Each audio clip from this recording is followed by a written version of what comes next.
Date is January 21st, 2016. Time is 6:30 p.m. Rick Surrette, Present. Bob Collins, Here. Gary Ciccone, Jim Freeman, Ed Comeau, Present. David Champy II, Present. Rich Zacher, Here. Dianne Smith. Here. We have two other members that are absent, Mr. Chairman. Okay. Thank you. Diane, will you sit as a regular member tonight? Yes. Thank you. Hi there. You interrupting our meeting? I'm attempting. I just need you to approve that bill and then put it in my box. That's for the books you got. Oh, okay.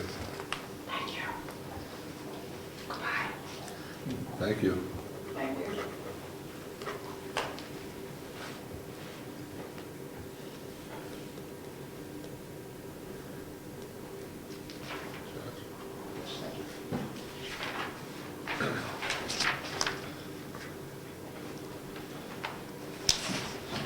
Public comments? Thank you. Announcements. New Hampshire Electric Co-op sent us a letter to whom it may concern. New Hampshire Electric Cooperative wants to avoid cutting brush and trees along town city roads that have been designated as scenic roads in accordance with NHRSA 231:157. Therefore, we are requesting an updated list of scenic roads for all towns, cities we serve. If you have a scenic road in your town, city, and have amended the scenic road NHRSA, would you please send us your amendments along with your list of scenic roads with a map, if one exists. A response is requested to indicate you have no scenic roads in the boundaries of your town or city. Please feel free to contact me if you have any questions, and please direct any correspondence to my attention by mail or email. Thank you, Elizabeth A. Stewart. Does anybody want this?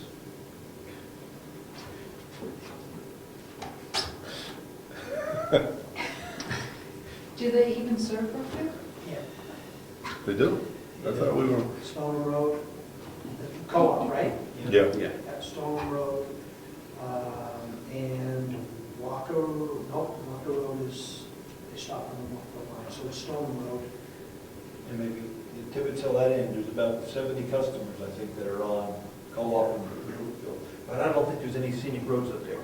Garney is But the scenic. scenic road list, Garney scenic, right? it'll be in the back of your book, in your zoning book. Scenic roads? It is a scenic road. Oh, yes, it is. Right, because every time you want to chop down a List of tree, you scenic have roads, to Josh? come to us, Yes. right? Just a list of scenic roads. I don't know, Thank you. I haven't had to do anything over there. I'm Garney Road for a while. So is Garney on co-op? Part of it, Robichaux is. Is Robichaux on the co-op? Yeah, I'm thinking part of it is. We're going to send them a list of scenic roads in Brookfield Yeah. and let them deal with it. New Hampshire Town and City, anyone I'm sorry, before we go off in of the room? the scenic roads, have they ever cut brush on Stoneham Road? Oh, yes. They have? Oh, yes. I thought you always did that. I only do for the travel way, they do for the power lines. I see, up high they do. They go up high, Okay. yeah. They follow the line, you know, their corridor is 4 feet to either side, 4 feet over, and 8 feet under their wires. They have that little box. Well, I believe, that's what I believe public services is. They all have their just dimensions. So they're not doing brush at the ground level, they're all, they've got. And they don't, they hit the tree on them. Thank you, sorry. Okay. Review and possible approval of the December 17th, January 7th, and January 14th, 2016 meetings, minutes. Can we go over those, please?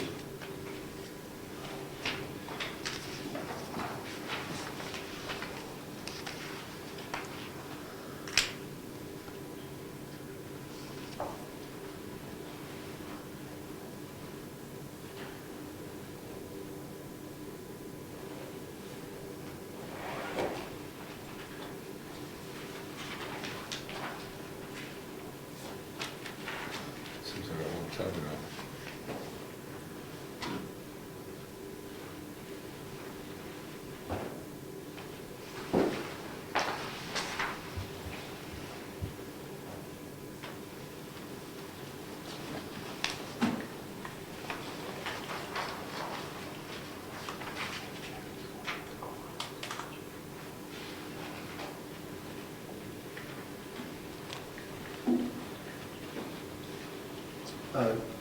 Can I ask a question of Mr. Mason regarding that?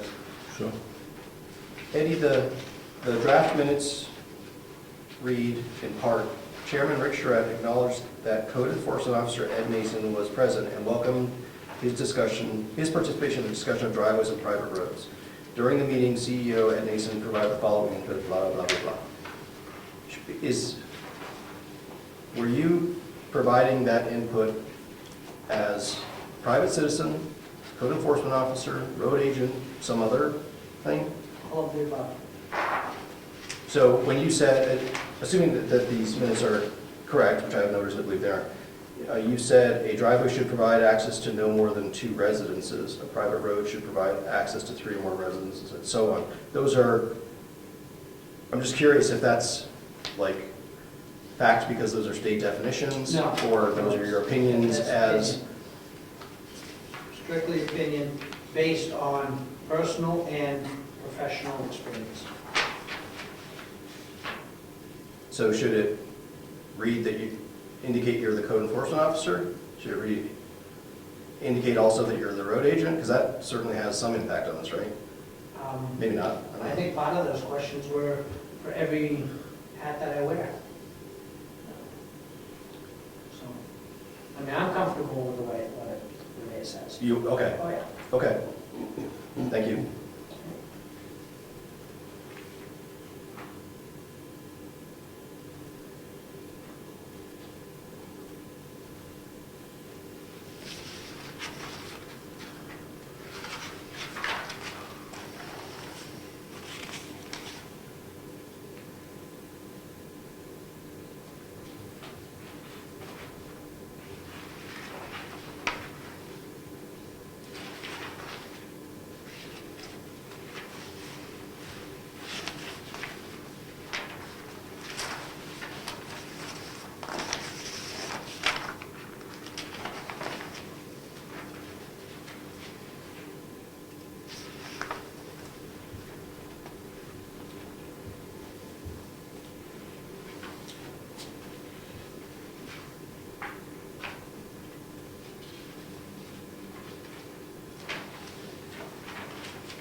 On page 3 of 5, under member comments, A, Which set? I'm sorry, I'm still on the first one, I'm slow tonight. So this is December 17th. It says that Ed Comeau commented on the necessity of being informed of legislation, and then in parentheses says 766 that are, and then it continues that are being proposed at the state. What does the 766 mean? It should, I think, may I speak? I think it might refer to the amount of legislative submissions total. All legislation, so it might, it should read, State Representative Comeau commented on the necessity of being informed of legislation which could amount to 766 separate pieces of legislation filed that are being proposed. Okay, I suggest we make that change, and then 766, I think, should be written as numerals, not written out. If I understand the But it rules of- it refers to the approximate number of legislative requests. Okay, thank you. Total. George, can you You just, repair that, Josh? yeah, just clarify that so that it's, Okay. because I was here, I didn't know what the number meant. You lost it. Hmm? I'm slow, I get that.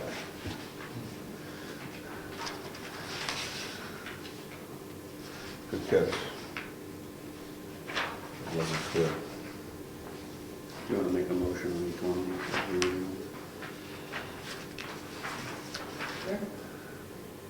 Yes. I have a question. I'm a little bit slower. On page 2, under item number 4. Same minutes? Same day. Same day. 4C, discussion of waivers of town liability concerning access of emergency vehicles for dwellings located on Class 6 roads.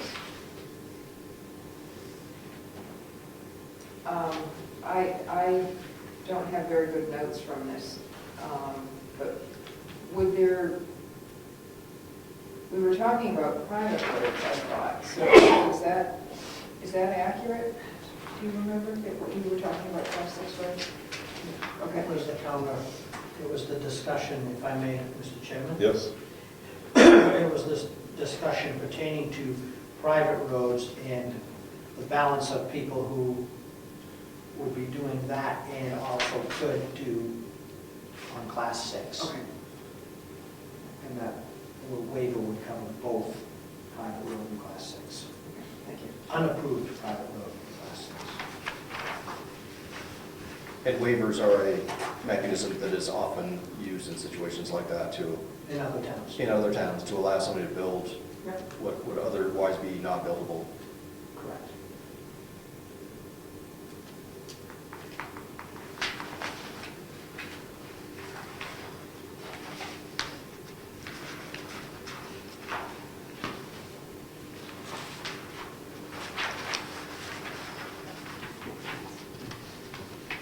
Is everyone done with December 17th? Mr. Chairman, I move that we approve the minutes of December 17th as amended. Second. Discussion? All in favor? Aye. Opposed? December 17th is accepted as amended. January 7th.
is the Smith pit officially called Long Meadow? Does it have a name? Well, that is a name, but I don't, I mean, Do people know what that means? If somebody said the Long Meadow pit, would people know what that was? they probably, a good majority would, but. Is I there a would better say- name for it? Well, I mean, I've always known it as the Smith pit. So I think it's a toss-up because both names have floated in this town for many years. Okay. Mr. Chairman, on page 2, bottom of page 2 of the member comments, Yes. I suggest that we, where it says Long Meadow, that we change that to be Smith/Long Meadow, just to be, Well, we just change it to Smith. They own it. yep, Then we're consistent with Ed Nason before it. that's fine too. Eddie, you had something else? Well, I would check, I mean, if you're concerned about it, there was, I believe, within the family, there was some transaction going on recently, and it might be owned by the Smith, the Long Meadow Construction Company. I don't know what's on the deed. Well, I would be more concerned with just making sure people understood what we were talking about in the minutes. We do Long Meadow / Smith, Yeah. cover both. Is that, Take that back. Is there an address? You know, I don't know. I think so. I don't know why, but I think there is. There's no number hanging on that road, right? I think they have a post, if I'm not Yeah. mistaken, there's a post right next to the roadway. I think if we name it, if somebody, There's only two in town. yeah, They're known. Well, so, Diane? Just a suggestion, since Gary didn't say that, might I suggest that instead of a slash, you put parentheses AKA Smith? that's fine too. Well, we don't, it's known in town as a Smith pit. Because of what happened, it may be Long Meadow now, Smith. We know where it is and what it is. I think if we put Long Meadow Smith / Smith for the sake of these minutes, we'll be good. When we set up a time to inspect the pits, maybe we can do a little more work into it, check the deed and find out what the name of it is. If we can ask Smitty what the name of it is, we then renamed it. Does that sound okay? Sounds good. Could I address Diane's? Yes. So, addressing the general point, not the specific, the minutes are not intended, the minutes don't have to be verbatim, word for word what was said. The purpose of the minutes is to make sure that somebody who wasn't at the meeting or years later wants to review what happened in the meeting, understands what happened. So we should be making sure that we reflect what the intent of what was said was. And so if we can clarify, if somebody said something that wasn't clear or something that was, they used the wrong name, but we knew what they meant, we should be making sure that the minutes reflect what was meant. So you raise a good point, and we certainly could do it AKA Smith, or something like that, but either way, I think meets the requirements of the minutes.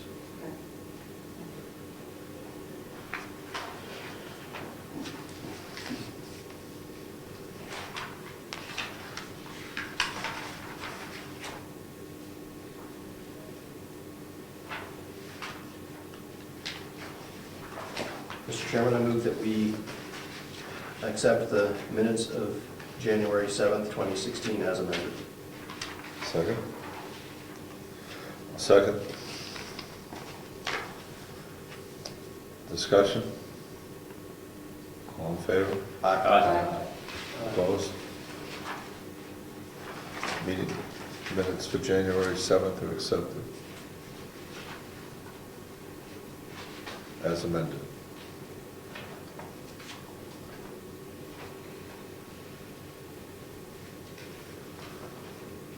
Last is January 14th. No. January 14th. Ended up with 2 sevens somehow.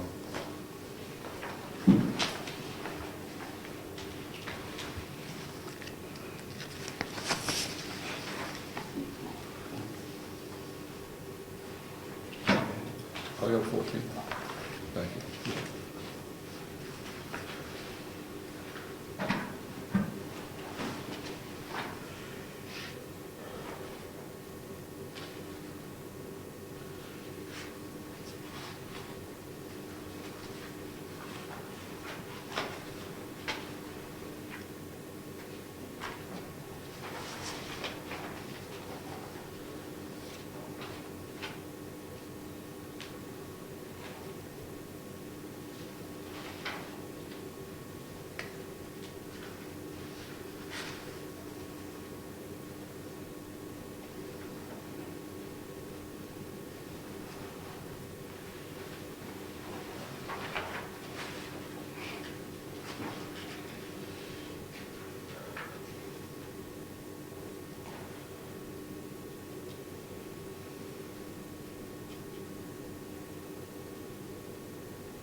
Mr. Chairman?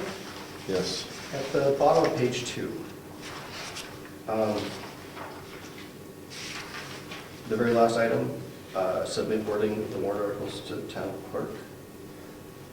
Do we really, That was supposed to be to the lawyer, right? Oh, go ahead, sorry. yeah, that's, I mean, I think it would have, I'm not sure if that's what George was asked to do, but that seems like that would be premature because we wanted to get them back from the attorney. Correct, we didn't submit anything to the town clerk yet. So that was submit the wording of the warrant articles to the lawyer. Well, that's number 1. Or was that on the condition that she proved it as it was, that we'd send it to the town clerk? Let me catch up with you. That's correct. That was the intent of the wording there, yes. Okay, I was proposed a change then for item number 4, just to add a phrase in front of that, in case that the attorney approves the wording as is, comma, and then, submit wording of the warrant articles to the town clerk. In the event, Sure, that's fine.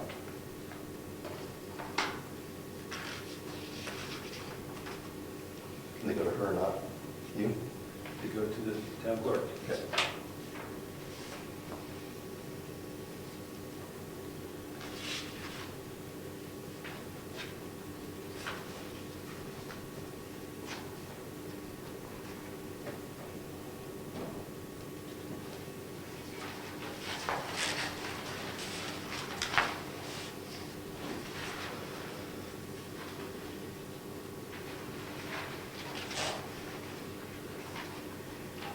Mr. Chairman, Yes. under item 7B, it was the motion and vote to accept the term of that driveways are required.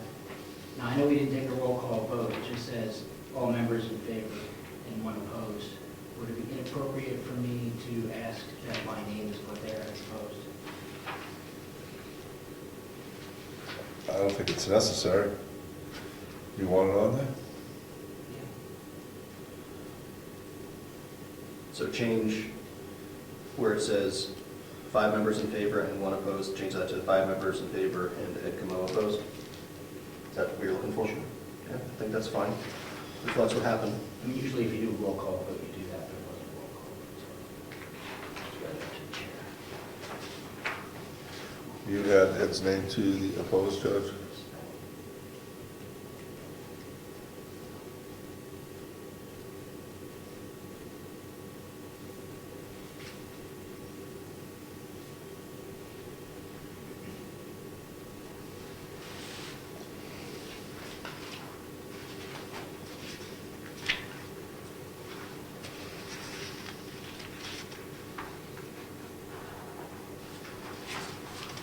Ready for a motion? Is everyone done with January 14th? Yes. Motion? Mr. Chairman, I move that we accept the minutes of January 14th, 2016 as amended. Second. Second. Discussion? All in favor? Aye. Aye. Opposed? Minutes are accepted as amended.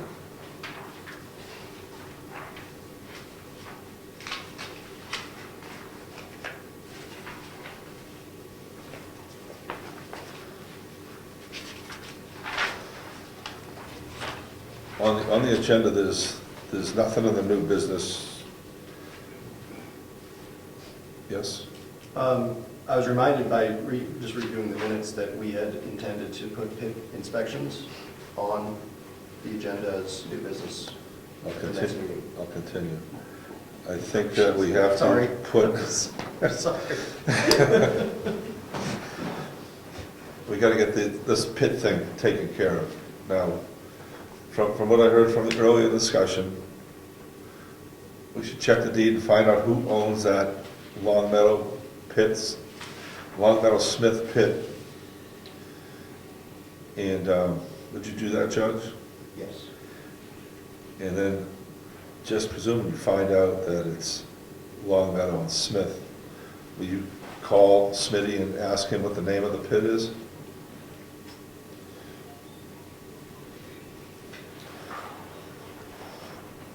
What's the name of that other pit up on Moose Mountain Road? Is that Nason Pit? So once we identify what the name of the pit on Governor's Road is, we need someone to go down there and inspect the pit so we can say that this is done. I think the pit inspection is once every 2 years, does anyone recall? I bet Eddie knows. Eddie, how often are we supposed to inspect the pits?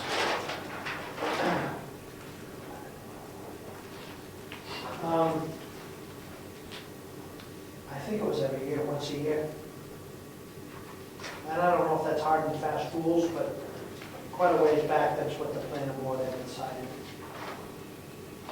Any idea how long it's been since we did it? Longer than that. Okay. What's the best time of year to inspect a pit? Regards Summertime, to actually. summertime, Yeah. June, July? Anytime after it's like opened up for the year, because this time you can't see how erosion is, you Right. can't see really what's going on, if there's been anything reclaimed. Yeah. So is this something we should like do some research on, but not plan on inspecting until, Well, say, April or May? the research is find out what the name and owner of the second pit is. Once we have that, we should schedule that in to somehow pop up every June under new business, so we can assign spec inspectors and get a report back for the July meeting. Inspect between the June meeting and the July meeting. Sounds good. So it would happen every year. Is there a form that we fill out?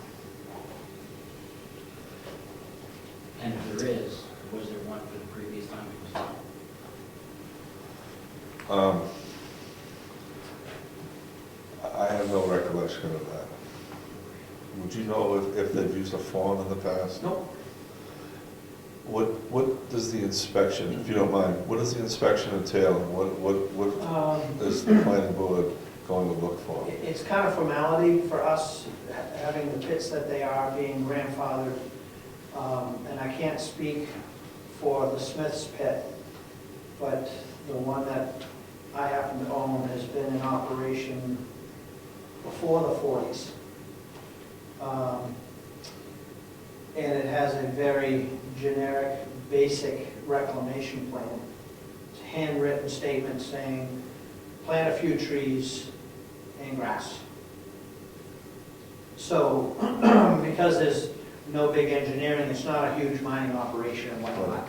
You want to see that you're not supposed to have anything more than 5 acres open at one time.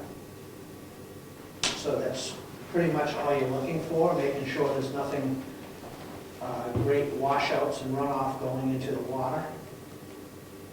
And I don't see where that's an issue with either one of the pits in town. So it's more of a formality. 5 acres open at a time, Correct. washouts, erosion. Yep. And if there were a reclamation plan, you want to make sure that the pit was following that. And the assessing office should have the reclamation plan for this Smith Long Meadow pit on file. Okay, so 5 acres, open at one time, Yep. washout, Yep. erosion, pit reclamation plan. Is it being followed? 4 things. How about dumping or anything like that?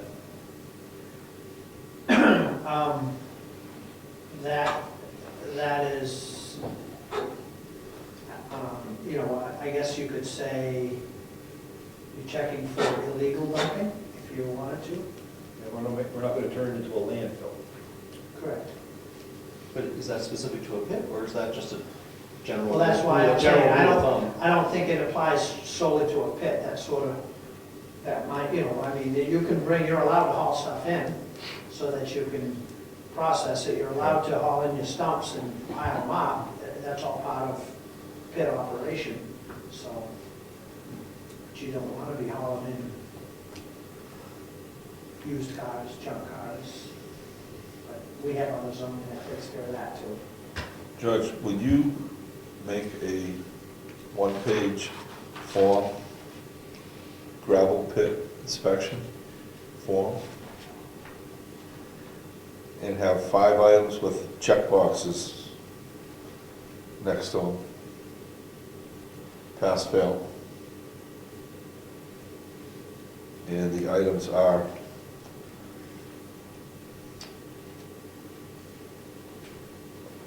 there more than 5 acres exposed? Right? Or is there a better term for that? Yeah, more than 5 acres active. Active, okay. Evidence of washout. Number 3 would be evidence of erosion.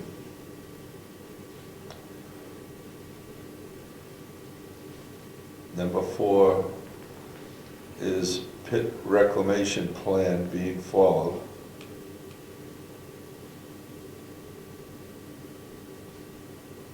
And number 5 would be evidence of illegal dumping. We'll take a look at that form and tweak it at the next meeting. Okay? Anything else that any members will think should go on this inspection form? Which RSA did we using? 55E. I think a reference to the RSA should go on there. Yes. Mr. Chairman, I suggest that we once we have a working document, that we plan on making it be one of the appendices of the rules of procedure, Yes. where we've got all our other forms, just in terms of bookkeeping. Right. we gotta put it somewhere, and that would be the spot for it. But I just wanna get a form swagged out, so we can look at it next week. And what we're gonna do is plan the inspection for in between the June and July meeting, every year. That will go on new business.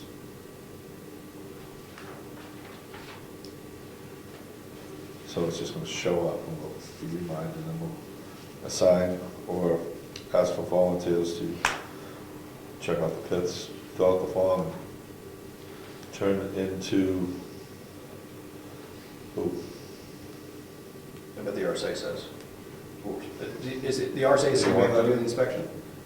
I don't believe so. I'm not sure if it says anything about inspection. Do our rules of procedure say something?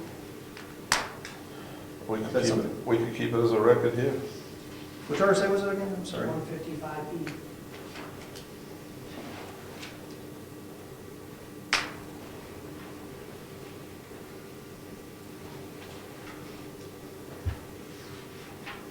Under local regulation for excavations. Is that 155E? Several That's the pages. actual-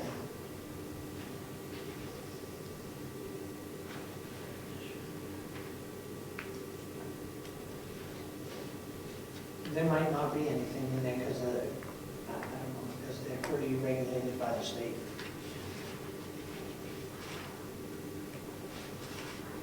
The state does occasionally travel around. and, Does the state inspect these pits? They do drive-bys. I know that, I'm sure Smith's is in the same situation, but knowing the inspector and the person in charge of it, they drive in and look around whenever they need to. So are we redundant in doing this? Well, yeah, I don't know how this got started 6-8 years ago. I believe it got started because other people wanted to know what's going on and thought the town should. Well, if this is a process in place by the state, I don't want to be redundant. I don't read that anymore, the 155E, but read through it and it'll tell you, it's pretty comprehensive on what's being done and what needs to be done. And Okay. I know when I don't have my, I'll put it to you this way, I've more than once gotten a call out of the blue, hi, this is so-and-so, I noticed you didn't have your permit posted in an obvious place. So, and one other time, they wanted to come on and bring somebody else, they were questioning my application, I guess it was. And, oh no, I know what it was, the assessing, there was an issue between Avatar's assessors and the gravel and then the state. So they called and made an appointment, we all converged out there and hashed it out. And so they at least review everything once a year, because you gotta do a permit once a year. Right. Permits renewed for the pits once a year, Yep. state permit. Well, it's not a pit permit, it is just like timbering, it's an intent to excavate, is applied for every year. Is that DEP? Hmm? Is that DEP? It's through, it's, That's right. Okay, Yeah. There's quite a write-up in RSA's 155E1. Yep. We should just read I it, think we should do some homework. get back together on it. Continue with the form regardless. And for next time, we'll get into 155E. Everyone will have that read. I'll And, brush up on it myself in the town. yep, in the thing. If this inspection, town inspection, is redundant to what's already happened with the state, I don't think we have to poke our faces in it. It's a waste of time and money. Well, it's much like, I liken it to much of the state inspects septic systems, and we don't need to, because the state Right. does a job. Yep. So just like you said, why should we expend our resources doing something the state needs to do anyways? Public's here. Sorry. That's all right. Hate interrupting. No, I appreciate you coming down. Want to hang out for a It gets while? rowdy around here. Have a seat? So, Okay. this is, I'm sorry, we have an excavation and restoration regulations that's governing the pits, yes? Correct. And it references quite often 155E in there. Right. So as part of our homework, we should probably get everyone to read the existing regulation we've got. Where is that? It's in my 3-ring binder. I don't know. I It's know. under excavation. There's a separate document. A category for excavation. It looks like this. It's typewritten. That is code or Is it rule? in zoning? No, it's its own document. It's like driveway permit, you know how we've got separate documents for driveways and stuff like that. Well, what's the title? Brookfield Earth Excavation and Restoration Regulations. Yeah, it includes a bunch of regulations and an application. Okay, we just have to get smart on this so we do the right thing. If this was put in there for other reasons, or,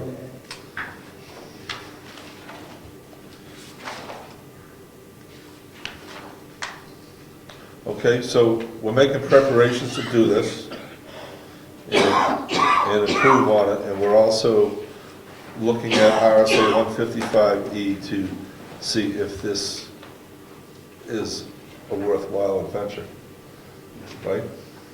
Okay, Can I ask Eddie one question Okay. about this? yes. You said you do an application every year. Is it this application that I'm looking at?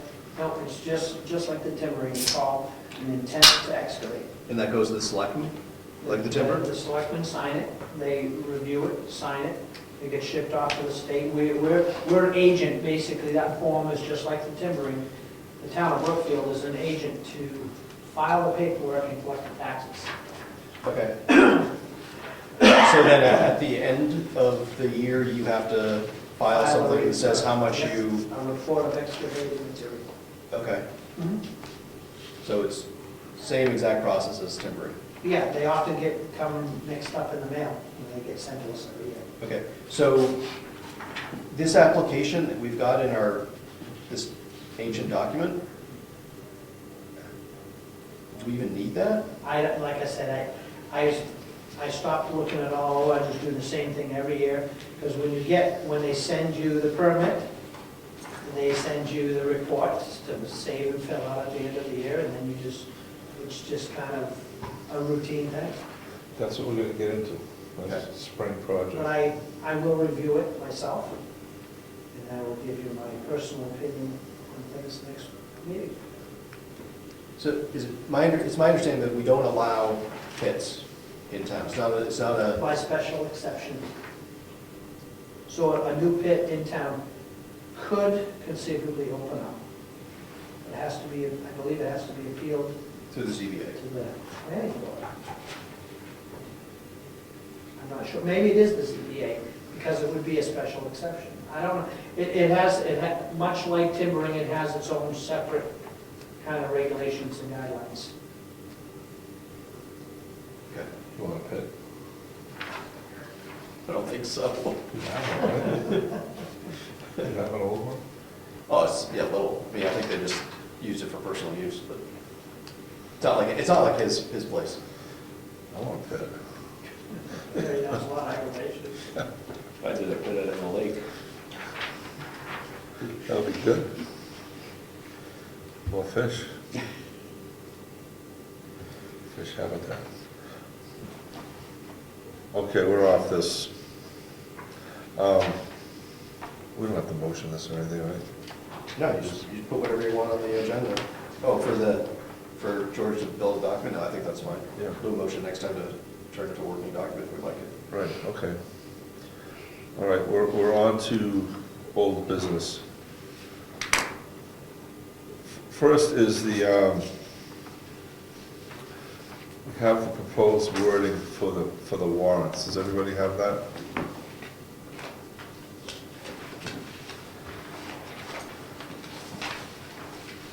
George, this wording here is after she looked at it, and I think number 2 was tweaked. You know, those are the documents that I actually attached to what I sent her. Okay, There is a document, it has the lawyer's insignia on it. This document right here, this is her Okay. response.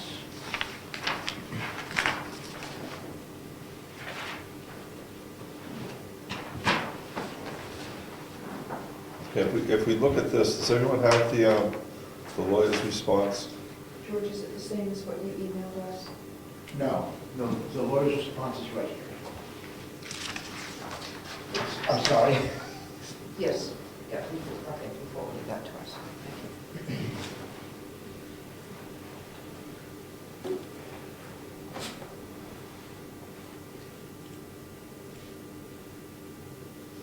So she agreed that the second one was ready, and she changed the wording to make more descriptive the first and the third. And they're on this document. So take a look at them and see if we agree if that's what we're going to turn into the town clerk.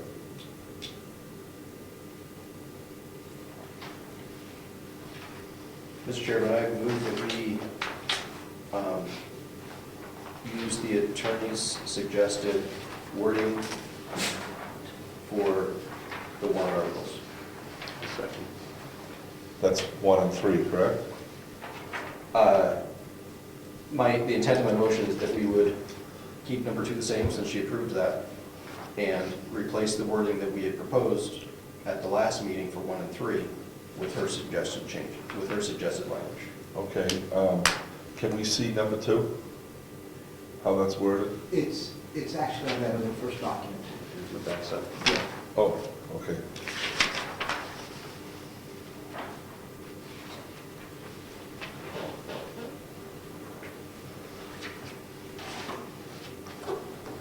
Will you change the motion to have the attorney's wording on 1 and 3 and number 2 as it is?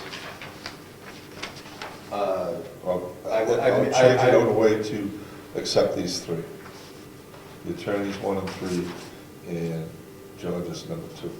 Okay, let me withdraw my motion if that's okay? Yep. Let's try again. Motion withdrawn. Mr. Chairman, I move that we accept the attorney's wording for warrant article, for warrant article number 1. That we use the language we approved at the last meeting for warrant article number 2. I'm sorry, instead of warrant article, I want the amendment. I think that would be consistent with what we've got. Wait, what's the right term for what we're doing here? I'm sorry. Pause the motion. Yes. Is warrant article the right thing or amendment the right thing? Warrant article. Warrant article to amend. We are going to put warrant articles on the, to amend the vote. Thank you. Okay, try again. So I move that we accept the attorney's wording for warrant article number 1. Our wording from last meeting for warrant article number 2. And the attorney's wording for warrant article number 3. Second. Is that what you're looking for? Yep. Thanks. I'll second that. Discussion? Diane?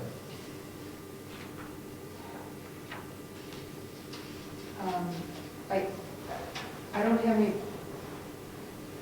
there's nothing objectively wrong with what she has written. She's expanded, as she noted, that there needs to be more description. My only concern is that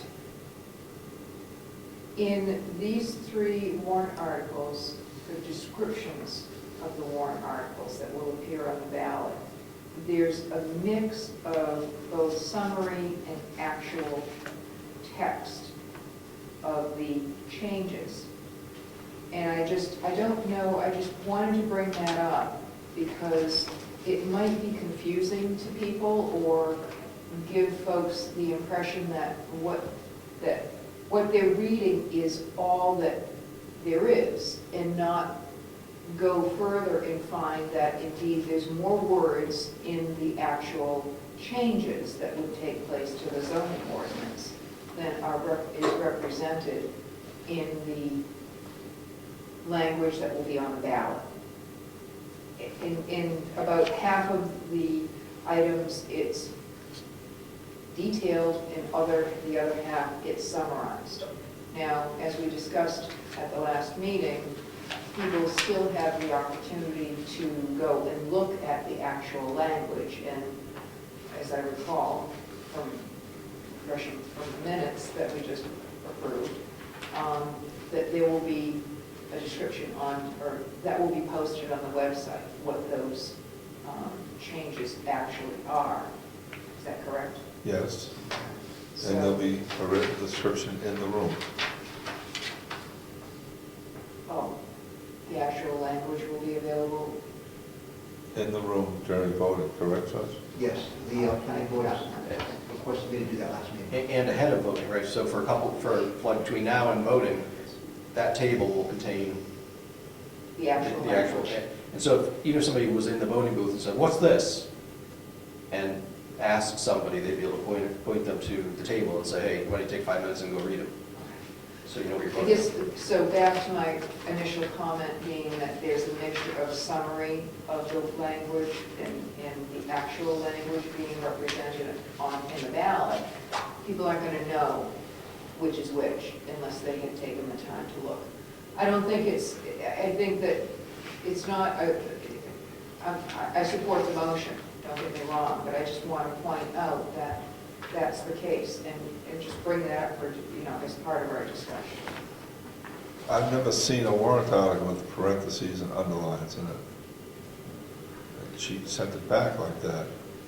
Is that okay in everyone's opinion? Is that what you mean by a combination of Well, the amendment and the definitions, the parentheses, where she describes a street not open for public use and a private road that was approved by a subdivision? well, yes and no. Actually, that's a very good example because where she has parenthetically following the words private road is not the full text of the change, yet what she has parenthetically after approved private road is the full text of the change. So it being in parentheses doesn't mean that's the full language of the change. Right. Because even in that one, in her recommended language for amendment number 1, she's mixing it up. There's a summary in the first set of parentheses, not a summary, but not a full representation, yet it is a full representation of the change for the second parenthetical inclusion. So, I mean, I don't think that it's not misrepresenting it, it's just not fully representing it.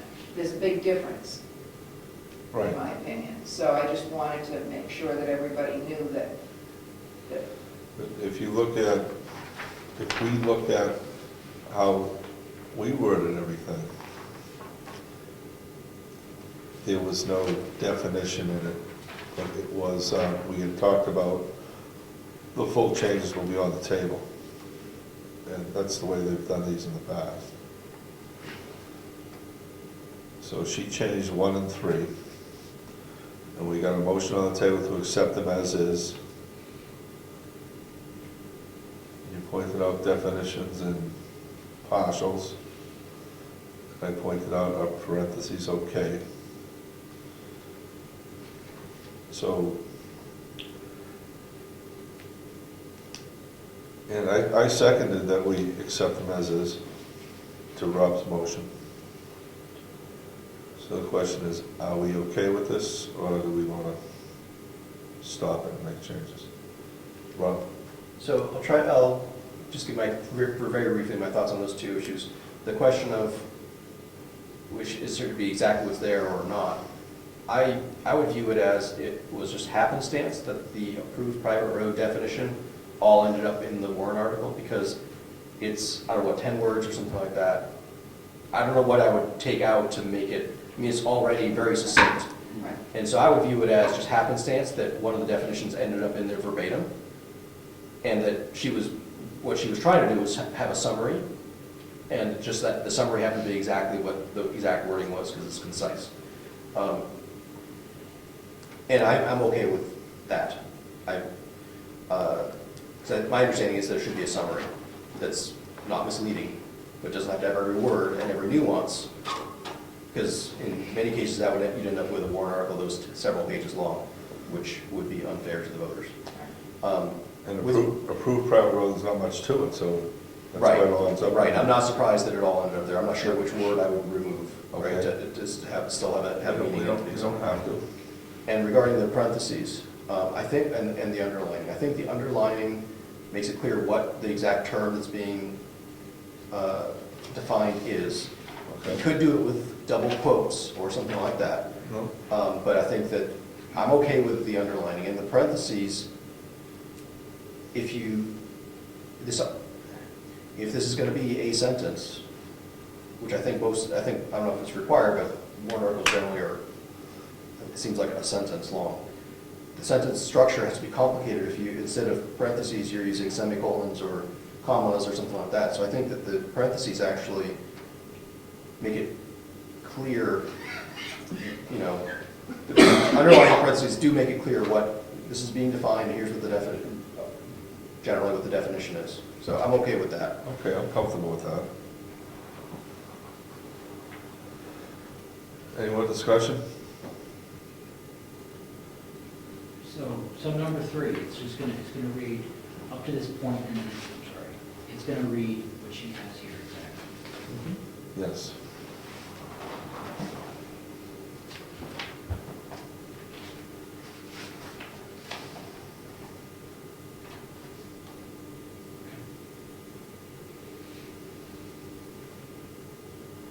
So the only, just in terms of consistency, putting my Dianne hat, we might want to think about underlining the word frontage to make it clear which, that it's the definition of just the one word, right? If we wanted to be consistent with the other. But since there's only one definition, it's only one word long. I don't think that's particularly confusing. What would you like to underline on number 2? Underline a number 2? No, I wouldn't want to. So 3 and 2 are consistent with each other, and Yeah, I don't know. I'm happy with what we got back from the lawyer and what we did with number 2. Passed for examination. Any more discussion? Yes. Ed? Did the attorney look at number 2 at all? Yeah. She didn't say anything about it. She said it's perfect. First paragraph, your second question is perfect. Right? I'm gonna start. Second one's perfect, the other two suck. Slap, slap. Any more discussion? Is there a way to divide this out so we can vote on them separately? They are separate. No, are we going to vote on them separately, or are we Yeah. going to, I don't mean the town, I mean us as a board, are we going to accept them separately or all together? Altogether. The motion was for the 3. The motion was for the 3, but if, I would support doing them as separate motions if somebody on the board wanted to vote one way on some and a different way than the others. Now, the reason why I say that is, since the voters have to vote on them separately, I think we should also, Well, this is voting on the wording, not whether to put it on. The motion is about the wording, I think. I'm not sure if we're going to have a separate motion or if it's implied that we're going to put them on the ballot. I think that if, Will you That read would back be the the motion, chairman. Judge? I'm sorry, read back the motion? Yes, please. Rob Collins made a motion to accept the attorney's wording for warrant article number 1, retain the planning board's original wording for article number 2, and the attorney's wording for article number 3, second, Chairman Surrette. All in favor? all right, Aye. Aye. Opposed? no. Motion carries. So the wording is accepted. Mr. Chairman, Yes.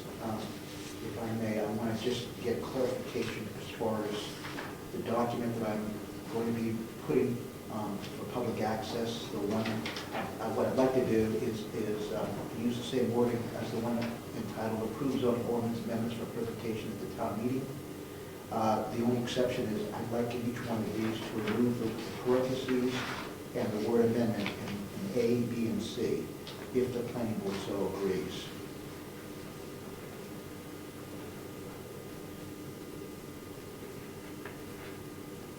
Wait, I'm sorry, what are you wanting to do?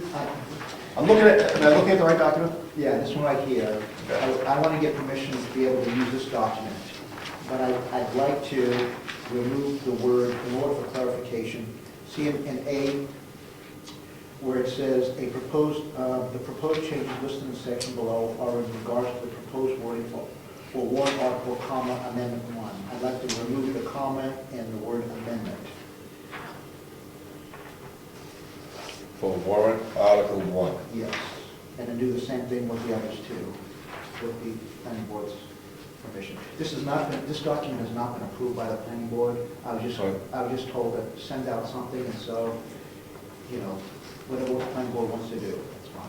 So this is the paper that's going to, the definitions that's going to be on the table. That's what I'm requesting, yes.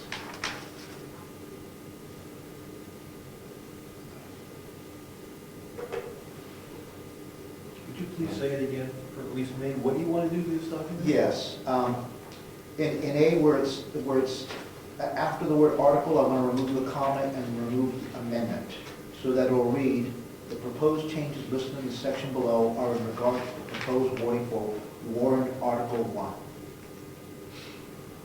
Because I believe the wording here, Amendment 1, so should you think Amendment 1 should stay? because it could be warrant Article 3.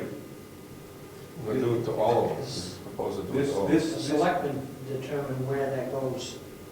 This is Amendment 1 to the zoning. It's not Article 1, 2, or 3. Okay, so the reason I'm saying is then maybe zoning should be added there too? Because the way it's worded right now is warrant article, comma, amendment 1. It doesn't say what's being amended. That would be fine, in my Okay. opinion.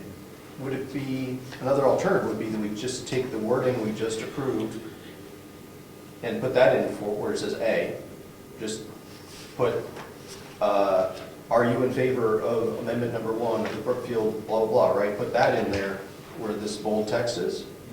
And just put the wording that's going to be on the warrant article. And then right below it, you know, here's what the meat of that is, right? Or, I don't know if that's going to be more clear or more confusing to people. But that'd be another alternative. It would be consistent. So basically, I think I'm suggesting combine the two sides of this piece of paper onto just the one side.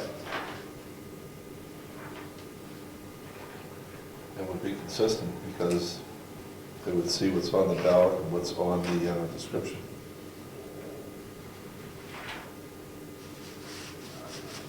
I do think it would be good to, in there, say, these are amendments to the Brookfield zoning ordinance. Well, they would then say that then. They would, okay. It's, are you in favor of amendment number 1 of the Brookfield There you zoning go. ordinance as proposed by the planning board as follows, blah, blah, blah, blah, blah. And then it says the following wording is proposed, right? And if we wanted to go that route, then the second one would say, are you in favor of amendment number 2, blah, blah, blah? And maybe we want to, you know, say, insert between the bold text and item number 1, the following changes are proposed. And then, you know, sort of the same thing on the, and the third one already says the following wording is proposed, right? So just on the second one, add. Right under the zoning ordinance definition will be the proposal. Right. Does that make sense, George? Yes, it Understand what I'm does. saying? Okay. Yes, so you want to add the wording under where it's B. In other words, where A, B, and C is, we're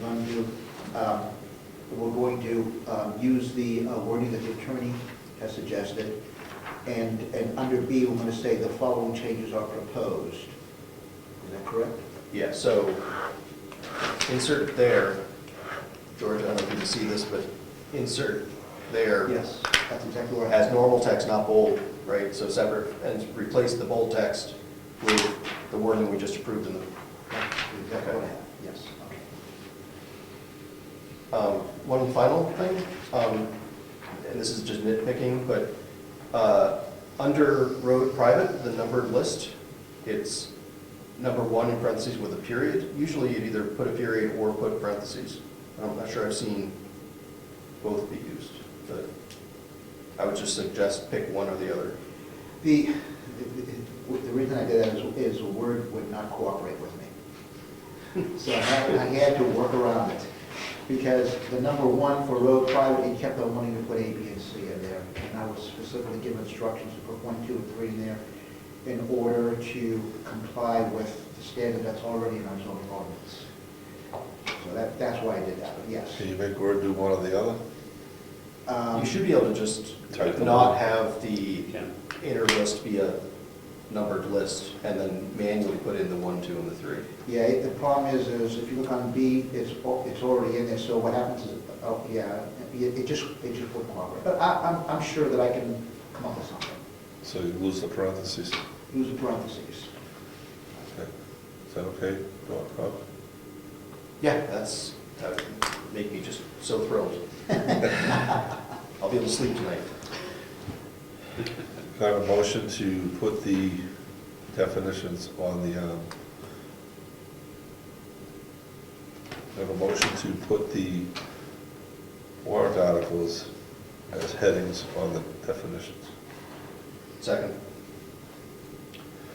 Discussion?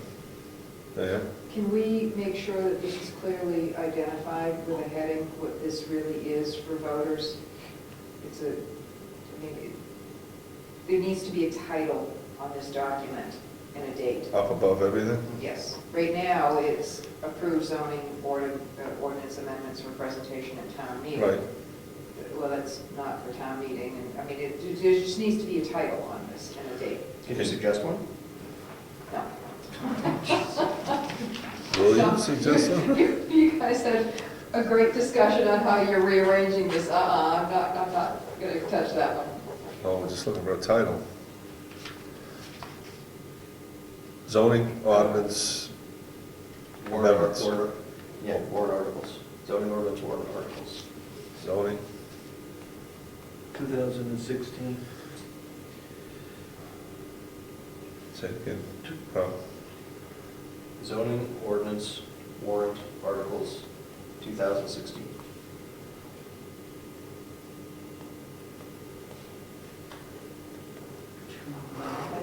No, it took 3 of us. And I will put the word proposed in front of that someplace. Well, they're warrant articles.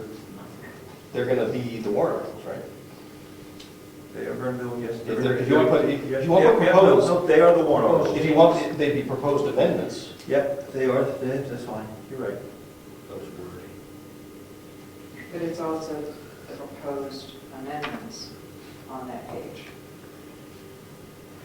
Or the proposed changes, detailed. So you want zoning ordinance, warrant articles, and proposed zoning ordinance Well, changes. isn't it really just this, it's proposed zoning ordinance changes? Proposed changes to the zoning ordinance. Right.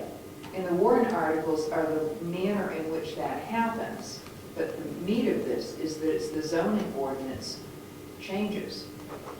Is it not? Proposed amendments, yeah. See, you could come up with it. What'd you just say? It sounded good. George, what did I say? Proposed changes to the zoning ordinance. Proposed zoning ordinance Amendments, amendments. 2016. Is that what you, Is that what you said? That's great. is that what you said? I don't That's know what you who said. Judge, did you get that? Proposed zoning ordinance amendments, 2016. 2016. That's the title. Is that part of the same motion? We're in discussion. That's not what I understood. Shall I withdraw the motion and put another motion? The motion would Or we can amend the motion, if you prefer. Yeah, amend the motion. Move that we amend the motion to add the title that Diane just came up with. Or Rick came up, somebody came up with. Eddie came up with. Our honorary, or member of the public. Okay, and with the motions in discussion. Right, so this is. All in so favor of accepting the need a- motion? Need a second on the Got one. amendment. Did we get a Second. second? Second. Okay. So now we'd be voting on the amendment. On the motion and the amendment. No, you vote on the amendment first. All in And if that favor passes- of the amendment? Aye. Aye. Opposed? You bought that? It's just putting that thing on. Okay, and now we vote on the amendment's accepted. Now we vote on the motion. All in favor? Can you redo the motion or restate the motion, sir? Judge? Yes, the motion was for, Chairman Surrette made a motion to place the warrant article wording in with the document that has the explained changes. And add a title. Well, that's part of the amendment, but yes. Well, the amendment was approved, so that's Yes, part of the motion. Yes, that's true. Yes. And the second was Rob Collins. All in favor? Aye. Aye. Opposed? Motion passes. Okay, so my question after that is, Judge, you're going to put these changes on here. Do we get to look at these before they go to the clerk? And when do they have to be to the clerk? We do have a time limit as far as getting into the clerk, but we should be within time. What I can do is, with permission, Yep. I can make these changes, send to all planning board members, wait approximately 2 or 3 days for any kind of negative feedback, and then wait until then before if I don't receive any negative feedback, then come over here and submit it to the town clerk. Feedback, negative feedback would be to the group, right? Yes, to the. Glad well. We can't, Can't really deliberate. yeah, we can't discuss and deliberate on email. Okay, that's why I But- asked. But we could, somebody could say, hey, I've got a problem, can we meet? Okay. Right, or something like that. I think that would be okay, to let everyone know. But, or somebody could contact Rick and say there was a typographical error or something like that. But if there was a typo, I think that could be called out probably on email. Because it's just making sure that things are consistent with the decisions we've already made. But as far as the body and everything, we've already discussed it, approved it, and Judge is just going to move it over, so Right. any issues would be a typo. This Judge really makes, except this one. So just to clarify, you're gonna redo this document per the last motion. You're gonna have a document that looks kind of like this, but with the attorney's wording that's gonna go to the clerk. Is that right? That's correct. Okay. That will be separate from this document. And which one are you gonna email to all of us? I'll email them both, Okay. with your permission, Mr. Chairman. Yes, by all means.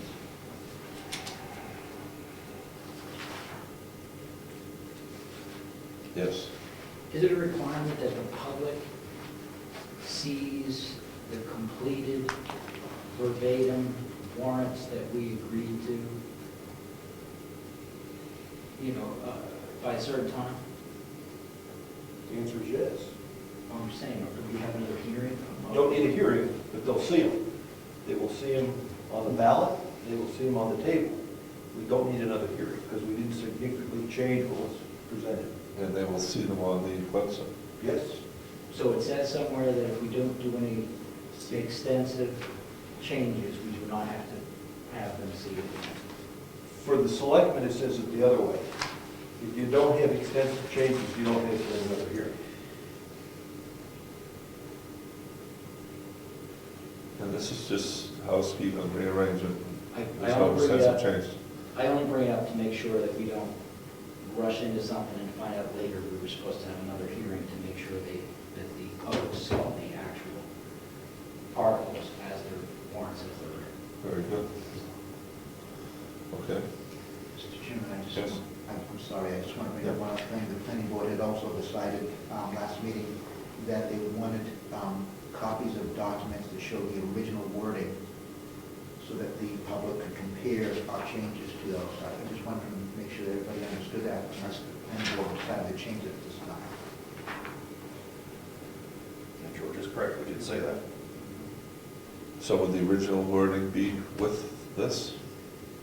I think that'd be easiest for people to consume. So the only one that has changed wording is the third one, is that correct?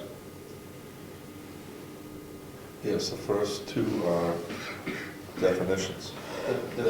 So we have road private, road approved private, those are new definitions. Yep. We've got add some text to H. Add H under Article 2A3, right? So that's in addition. We're adding the driveway definition. And the third one is actually editing a definition. So I think that's the only one that we would want to show, that we might want to show the original language. So we'd have that page with title of original language? Mind if I make a motion? Yes. Mr. Chairman, I move that we ask George to, on this document, whatever, the one that we had a motion on, that document, that at the bottom of that, under the the proposed definition of frontage, Yep. that he add, the current definition reads, and then copy and paste the current definition for frontage there.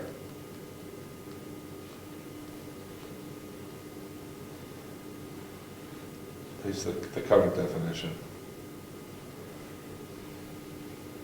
Yes. Second.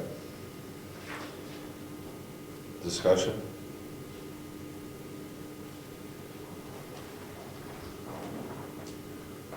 Do we have, what's that current definition of?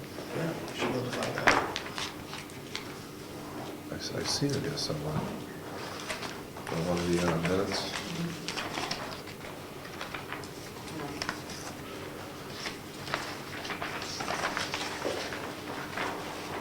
It currently reads, frontage, that part of the lot or lot line abutting an approved street or road not interrupted by a lot of other ownership or by a street.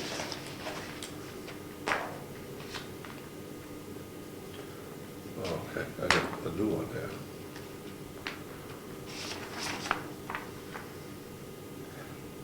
Will you please add that, Judge? Do we vote on that? That's a motion. Yeah, we haven't done the call yet.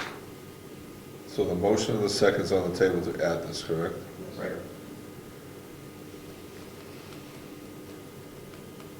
All in favor? Aye. Opposed? Motion carries. You'll add that in on the bottom, Judge? Yes, we will. Will Word let you do that? It's enough room? We'll make it happen, sir. Okay, excellent. You can always use a smaller font. That's it.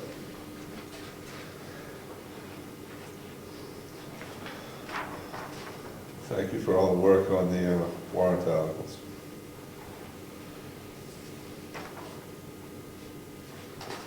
Old business up to the top. Ed, do you want to refresh us on letter A? Sure. That's in regards to reviewing legislation and making sure we review changes. If you look in your new books, just very briefly, number 7, section 7, you'll see the sections affected by the 2015 legislation. As you recall, I created a document, a review document of the 2014-2015, I think it was, Yeah. all of the changes. And each change delineates in bold what was omitted, what was changed. It's very clear. I believe the whole planning board was emailed that whole document. That's correct. And we spoke about possibly putting that into rules of procedure, so it's done every year. And I started reviewing this one that's coming up. So I will be reviewing these changes that just passed legislation. Okay. Also, I have a request into legislative services down in Concord, and she will she will compile, thank you. She will compile all the legislation that's coming through now in hearings. So we'll start to get ahead and create a process where we can see what's coming down the pipe before it becomes law. We're doing things after the fact. And there's many changes that are coming through. Good example is the definition of agritourism. That needs to be understood beforehand, so if we want to go down Concord and testify as planning board members, we can. Because things were added last time and we didn't know about it, so. But we were discussing about having that rules of procedure.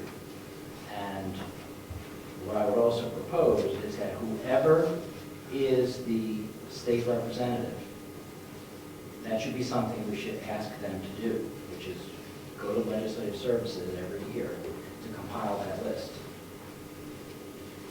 I'll do it now, but that should be something that we could ask them to do, because the public cannot just go into legislative services and ask that question.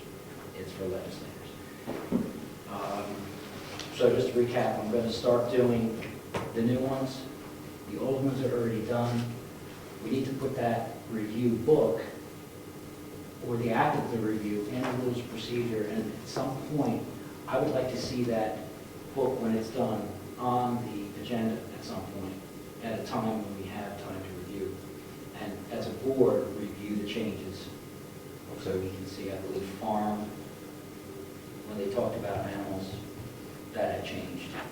Yeah, milk is no longer agriculture. What? They changed, They dropped some wording. they changed the wording, and so they took out the explicit mention of dairy cows as agriculture. I don't think it really changed anything, but it was weird to see that dropped. So, Does that set up them to make it easier to check changes in the future? I don't see how it's going to affect anything the way I looked at it. But you never know. You know, it could be something lurking in the future. Yes. What I had liked about the new book is that now it tells you which bill affected that change. So there's more The other one information. didn't. Yep. So it was there was no way for me to figure out which bill. And what's good about having the bill on here is if you could now backtrack if you wanted to and find out what the actual bill said, how it was amended, its changes and everything. The other reason why we need to review what's coming up before it's voted on by the House is because we can tell our representatives what we think of it. And also, it would be at the LSR point, which is the legislative service request. That's before it becomes a bill. And if our state rep is here, we could actually ask them, you know, to maybe submit legislation to the planning board. Maybe to correct something that was already passed. So that's a step in a better direction to get more control over planning changes that no one ever follows. Now, what's the time frame of this? In other words, you're working on bills down there now? I think your question is when would be the earliest time you can get to legislation? And that would be when you could begin to put LSRs in, and that's, I think it's October. Oh, okay. September, October. So the representatives put together their ideas early in the year, Yes, they're called LSRs. okay? And then I don't know what you do, then what do you do? And then they're compiled, the LSR list is compiled, and then they begin to assign them numbers. Okay. Because they have to figure out where they're going to go. Because all bills have to go to different committees. If it's planning, it goes to maybe agriculture, maybe it'll go to fish and game, and then it'll go to municipal and county government, so the bills have to be put in the right direction. So the LSR is the first step, then the numbers, and then they go to the committees they're supposed to go to. They They don't all go to municipal and county government, so if they affect something different, they may go to commerce or something And when are the hearings held? now, at this time of year. So we'd have to have the input in for the hearing? No. The LSR would be in September, October, where the state representative can show you the list of the LSRs or ask them to put one in for us. The hearings, if that's what you're asking, the hearings on those LSRs when they become bills will happen now. And then you get notifications when the bills are coming into committee. So what I understood you to say is you requested a list of all changes that are going through comment right now. Correct, the ones that are having hearings now, which is late. It's a little late. Some of them have already kind of went through, but But you're suggesting we review those bills that might impact us, and get feedback either to our representatives or go down and testify ourselves. And that timeframe is, we to do it now? there may be, in municipal and county government right now, I'm certain there are some planning legislations that came through. So these were submitted when, last year or something? Last year. See, it happens very quick, and that's what, I see this down in Concord all the time, there's very little public input. I mean, it's during the day, it's understandable, but I think, you would think government, you would think that planning changes, you would think that planning boards all across the state would show up in these planning. Planning boards work day jobs too. Planning boards work day jobs too. I have a question for Ed, and then I have something I'd like to share about this issue. Okay. Actually, I have two questions for that. Following up on Rich's question, and the process, the legislative process, when the LSRs are compiled, do they automatically become bills? Who No. decides whether or not it becomes a bill? Legislative services. Wow, okay. Second question. They will always become a bill. I mean, LSR, unless the originator of the LSR holds it, Okay, it will become, it'll get a number, okay. and it'll get its, because at that point, when you have an LSR, you'll be the sponsor of it, and then it's your job to go run around and get co-sponsors for it. Then your name will be first, and then other people's names will be there. And then when that comes up in hearing, you give it to the committee, you announce what it's supposed to do, your co-sponsors help you explain why it's a good thing. And maybe some people may come in and say, we think it's a bad thing, and that's when it's in the That's the whole purpose of the hearing. and that's when it can change. That's really when it's not your bill anymore. It's the committee's bill, and that's where it gets amended, changed, and where you have to argue to keep it the way you want it. So my second question then is, when you had asked Legislative Services to compile this list, are these only, what parameters did you give them? It's not all of them. It's not the full universe of LSRs. Any bill or any legislation that has been submitted that would affect planning, Okay, planning boards, local planning boards. okay, all right. Thank you. Now, if I may offer some information that I've gotten a hold of. George sends out, forwards to us, information that comes from SRPC, and I ended up following some threads, and I ended up at the New Hampshire Planners Association, and looked at their website, and I chatted with, they have a legislative committee of their members, and the New Hampshire Planners Association are simply, well, I won't read it to you, but it was formed in 1970, and it's planners that belong as individuals. It's not organizations that belong to this association.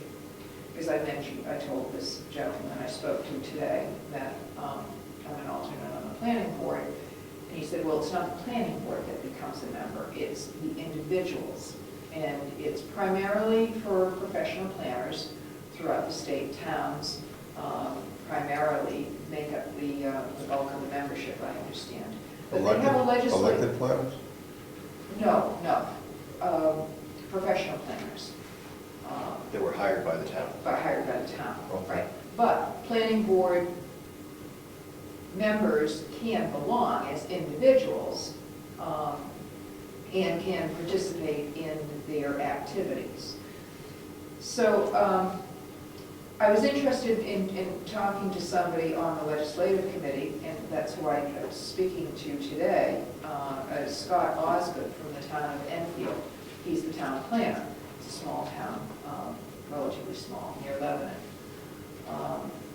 And he mentioned that their legislative committee creates this list of, much like what Ed has just described, of current legislation that affects planning-related activities. Now, there's a whole range of planning activities, as you know, and that he was willing to share that information with me, what the whole range of LSRs are that are out there, and how they will, as a group, as this committee, they review them and they select.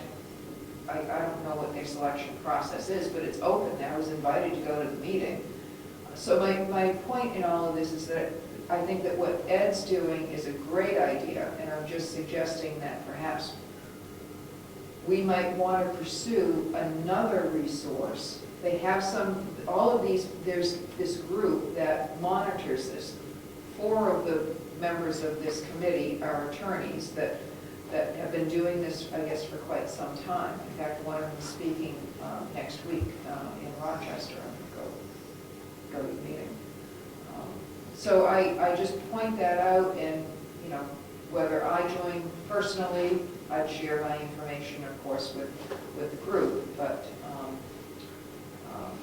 I just wanted to let you know that I was able to find another resource of somebody who's monitoring the legislative activity for planning efforts or planning legislation in the current legislature. Thank you.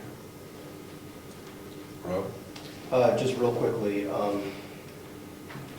Ed, this goes back a little while, Ed pointed out that the front of the book has the list and which bill it was. Just also point out that at the end of each amended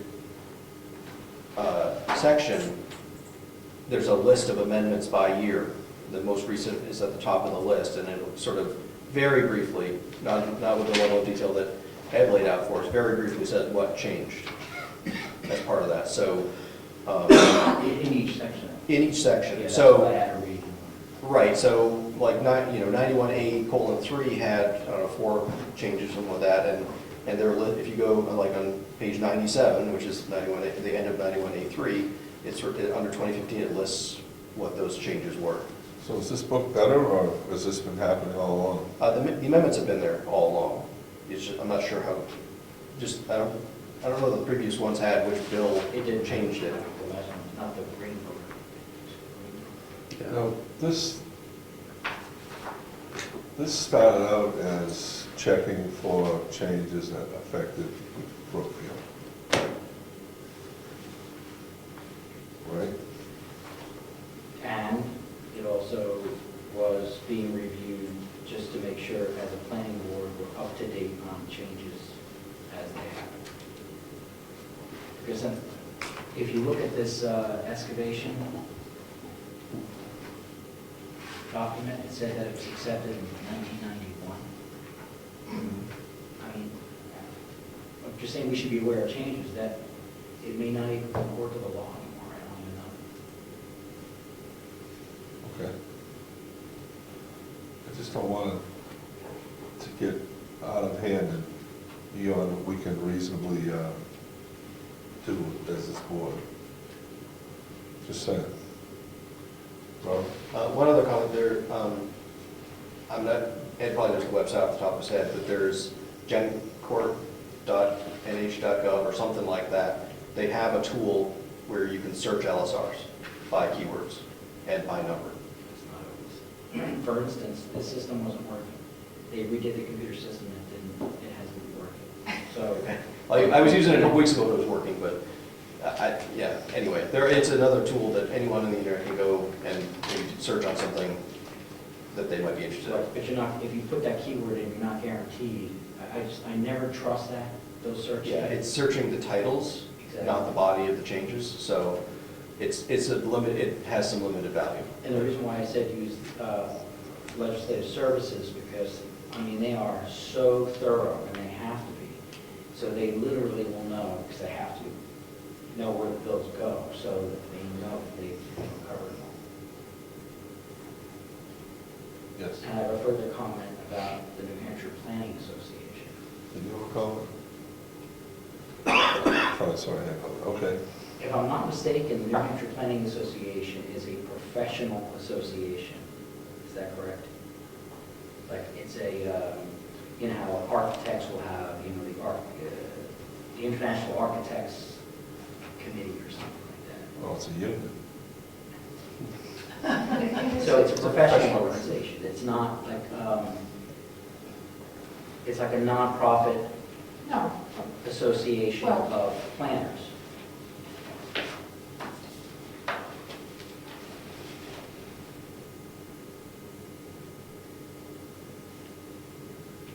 I don't think it's a nonprofit, it's an association. Like a professional organization.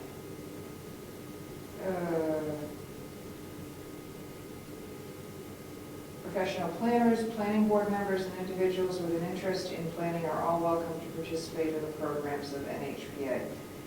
It's not the New Hampshire Planning Association, it's the New Hampshire Planners Association. So it's Well, that's what I meant, I just didn't, I said planning instead of planners. right. No, because I believe that it's a professional organization, and I don't know this one specifically, but I think most of them have paid lobbyists, and they oppose, and I'm not saying, I don't know it for a fact for this one, but many of them hire a lobbyist, and then they oppose and accept legislative changes. They do have a lobbyist, and they do, and he said that they don't, I mean, they select within that legislative committee what the things are that are hot button that they think that they can have some influence on and notify people about. I mean, it's not a perfect system. It's not going, you're not ever going to get 100%. That example you just talked about with governments or with the state's website. But it's just another tool, it's just another resource that I think that we need to consider availing ourselves of to be better informed. They don't have an agenda. They're folks who, well, perhaps they have an agenda, but I didn't get the sense that it's to support efforts of community planners in the state of New Hampshire. This is not the Association of Regional Planning Commissions.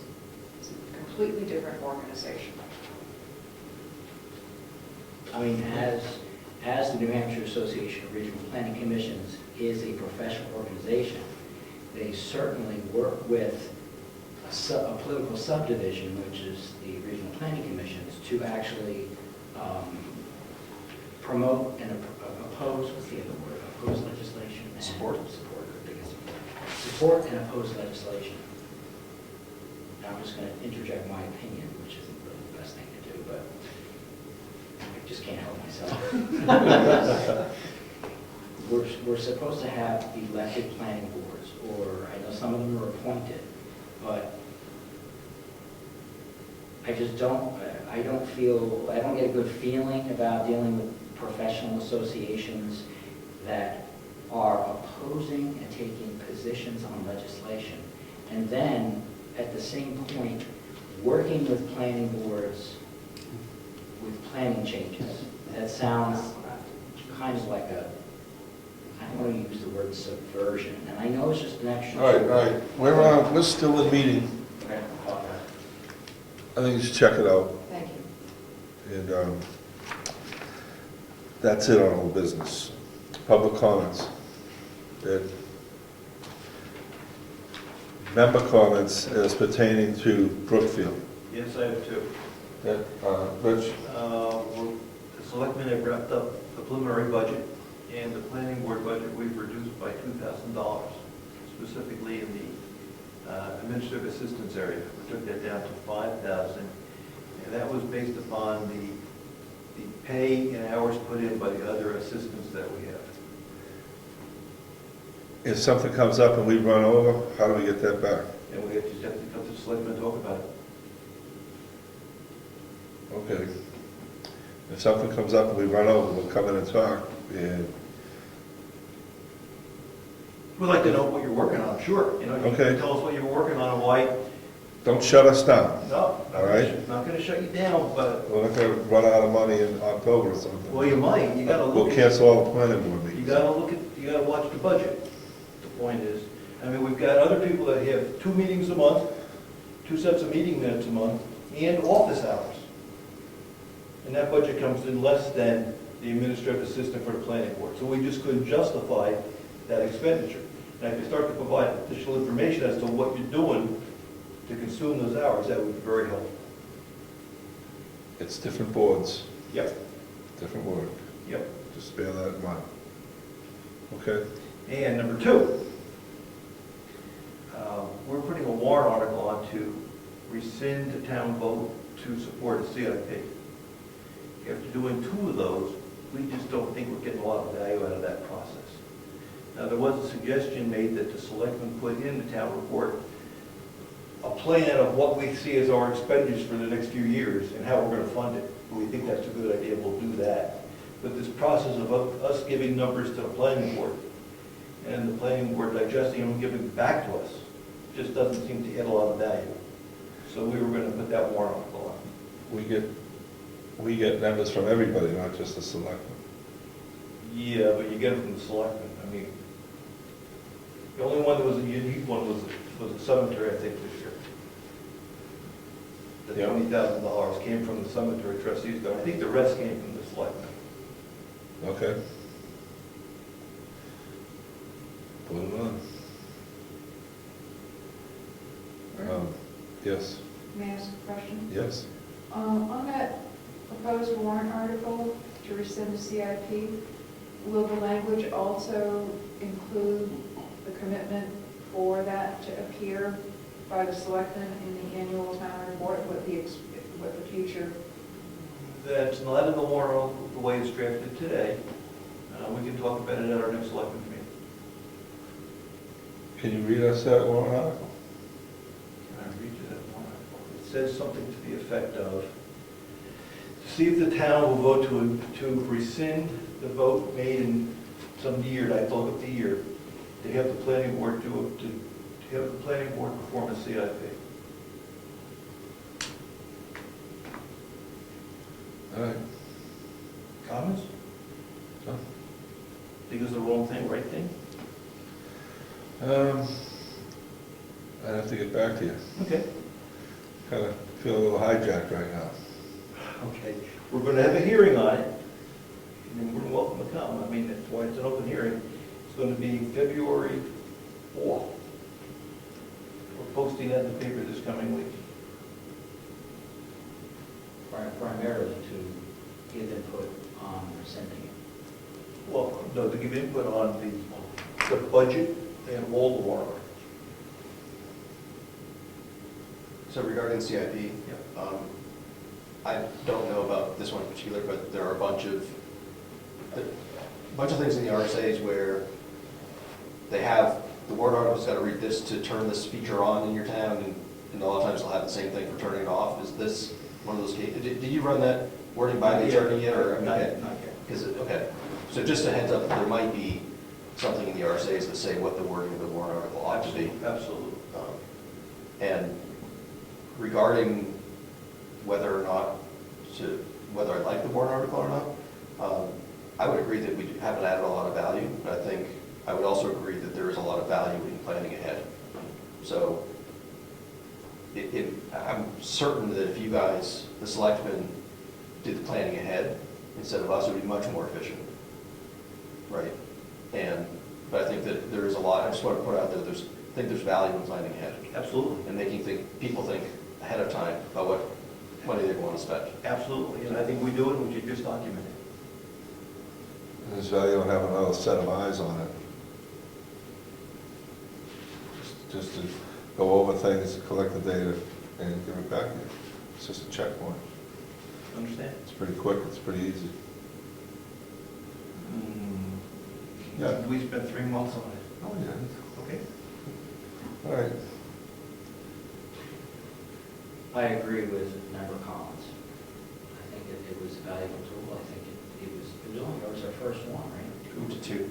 Done two. I think it was just a new process, and it's, in my opinion, a shame to just dump it. See you February 4th. Yeah. Anything else? The old business have rules of procedure working document? Did we miss something, or is that not actually something to do for that? Well, I skipped that because I thought that was the, this thing. Rules of procedure. Oh, wait a minute. I don't think we had a copy of a working document out here, so pick up. I just don't want to miss something if there was something we were supposed to do. But. Yeah, Mr. Chairman, what happened was we had a working document that was still open on the basis of the changes that we made concerning the assessor clerk and the situation that we had with being responsible in case the owner who was submitting, say, a subdivision, something like that, didn't have the proper names on there. So that was just a prompt that we still need to follow through on that. and Continue with the next meeting. Okay. Related to rules of procedure, I think I heard Member Comeau suggest a rules of procedure change to deal with the legislation stuff that he's been working on. Right. And I heard, in conjunction with that, in conjunction with the pits, trying to schedule some stuff on a regular, every year. I'm wondering whether it wouldn't make sense to put in a rules of procedure, a calendar of things that we shouldn't forget. Just as have a page in there, or a table or something that says, October or July or June, we got to do pits, and then August or September we start looking at legislation and see if we have CIP still that we need to start working on that at a certain time or whatever. An annual schedule. Yeah, just so that we have some place where we can put these things that we don't want to forget and we don't want the next board to forget. So maybe that's another thing we can talk about. George, if you could help remind us that we want to, just all those things under rules of procedure next time. Why don't we have that show up in new business, Phil? Scheduling events. Kelly? Yeah, that's all I have. Anything else? Meeting adjourned. Ooh, so quick. Do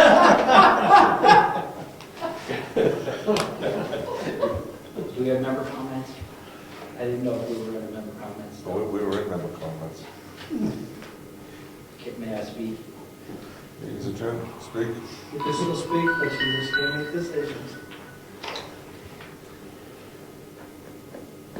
I am vehemently opposed to warrant article number 2. And I just want it on record, on historic record, that this is what's going to happen in the future. I can understand a board coming together and wanting to add definitions and clarifying definitions for a frontage. Perfect, makes sense. But we added, this board added a requirement for something.